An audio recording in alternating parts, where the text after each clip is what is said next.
Yes guys, welcome back again. So did you know that honeybee swarming is a sign of a healthy beehive? Yeah man. So in this presentation you'll see and hopefully you will learn something about it.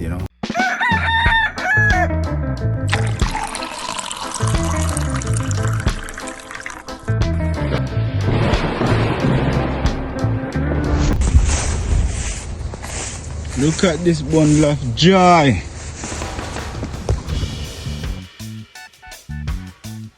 Bee swarming. How to manage a growing colony. Swarming. One of the most fascinating and sometimes frustrating parts of beekeeping. One moment, your hive is booming. Then next, a giant cloud of bees takes to the sky. But don't panic, swarming is natural. It's how honeybee colonies reproduce. In this video, you'll learn why bees swarm, how to spot the signs, and what you can do to manage your colony. Before they take off, let's get started. What is swarming? Swarming happens when a colony gets too crowded. The bees raise a new queen, and the old one leaves with thousands of workers. To start a brand new hive, it's a beautiful process in nature. But for beekeepers, it means losing bees, losing honey, and sometimes losing patience. That's why it's so important to understand how to manage a growing colony. Why do bees swarm? There are 4 big reasons bees swarm. 1, overcrowding. Too many bees, not enough space. They start looking for room to grow. 2, an aging queen. Older queens produce weaker pheromones. The colony prepares to replace her. 3, seasonal triggers. Longer days, blooming flowers, and strong nectar flow can accelerate colony growth. 4, genetics. Some bees, like carniolans, are just more swarm prone than others. Understanding these reasons helps you stay a step ahead. Swarm signs. So how do you know your bees are about to swarm? Look for these key signs. First, queen cells. Long peanut-shaped cells, usually at the bottom of frames. More than one, that's a warning. No more than one queen to a bee colony.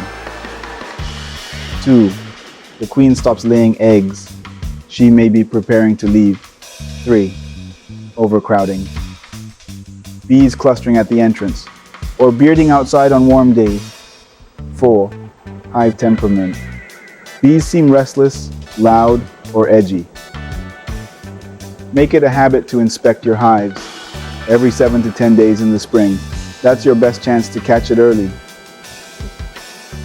How to preventing swarms.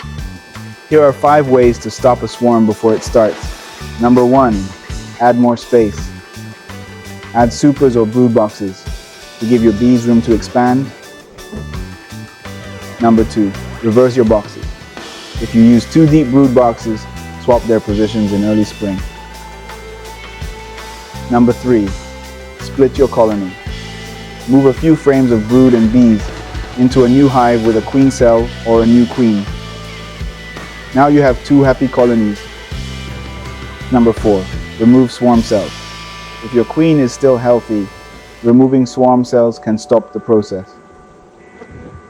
And number 5, requeen. If your queen is old or weak, replace her before your bees decide to. Proactive management is better than chasing a swarm. What is artificial swarming? Artificial swarming is just like the real thing, but you're in charge. Move the queen, some brood, and workers into a new hive box. Leave the original colony with queen cells. This simulates the natural process and keeps both colonies strong, controlled, clean, and calm. If they swarm anyway, sometimes despite your best efforts, they swarm anyway. Here's what to do. Stay calm. Swarming bees are usually very gentle. Catch the swarm. Use a nuke box, a cardboard box, or a swarm trap. transfer them fast. Give them a new hive and feed them sugar syrup. They're starting with zero resources.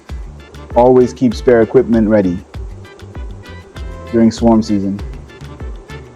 Final tips. Let's recap. Inspect regularly every 7 to 10 days.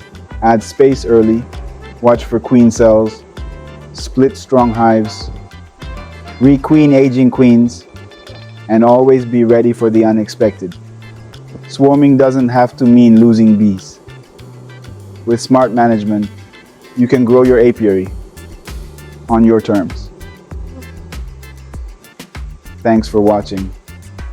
If this video helped you, give it a thumbs up and subscribe for more. Have questions about swarms or a story of your own? Drop it in the comments. I'd love to hear from you.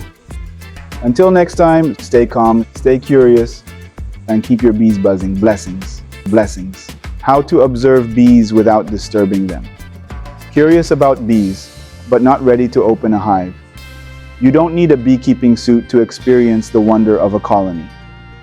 In today's video, I'll teach you how to safely observe bees in action without disturbing them, whether you're in your backyard, at a garden, or near a wild hive. It's all about patience, awareness, and respect. Let's get into it. So, understanding bee behavior. Now, before you observe bees, it helps to know how they behave. Bees are focused. They're on a mission, gathering nectar, pollen, water, or defending their hive. They don't want to sting you. In fact, they'll usually ignore you completely, as long as you don't pose a threat. Watch how they land on flowers, how they communicate at the entrance, and how they react to movement. The more you understand their rhythm, the more you'll notice their intelligence. Where to observe. You can observe bees in several places. No hive inspections necessary. In flower beds and gardens, watch foraging bees collecting pollen. You'll see their little legs covered in yellow dust. Near hive entrances, if you have a beehive or know someone who does, stand a few feet back and observe the airport. Bees land, take off, and sometimes do orientation flights. Those figure-8 loops young bees fly when learning their location. On water sources, bees need water, especially in summer. Watch as they gently land and sip without falling in. Just keep your distance and move slowly. How to approach a beehive. Here are a few simple guidelines for getting close. Without upsetting the hive, wear neutral colors. Avoid dark colors and strong patterns. Bees associate dark colors with predators. Avoid perfumes or scents. Floral or fruity smells may confuse or attract bees. Move calmly. No sudden motions, swatting, or fast walking near bees. Approach from the side, not the front. The entrance of a hive is their territory. Don't block it. Stand still and observe. Bees quickly realize you're not a threat if you stay calm and still. Bonus tip, don't breathe directly on bees. They're sensitive to carbon dioxide and may become defensive. Tools for observing. You don't need fancy equipment, but here are a few things that can enhance the experience. A magnifying glass to watch pollen collection or see bees up close on flowers. A camera with zoom to capture moments from a distance without disturbing them. A nature journal to sketch or take notes on bee behavior over time. Observation hives. If you're lucky enough to visit one, these are glass-sided hives that let you see the magic inside without opening the colony. What to look for. Here's what to keep an eye out for. Pollen baskets on their legs. Bee dances on the comb if you're near a window hive. Guard bees checking arrivals at the entrance. Different types of bees. Drones, workers, the occasional queen. Each tiny action is part of a bigger story. The more you watch, the more you'll understand just how organized and beautiful bee life is. Bees are fascinating, and with just a bit of care and respect, you can watch their world unfold without ever opening a hive. If this video helped you get closer to nature, give it a like, subscribe for more, and share your bee watching experiences in the comments below. Until next time, stay curious and let the bees teach you patience. Blessings.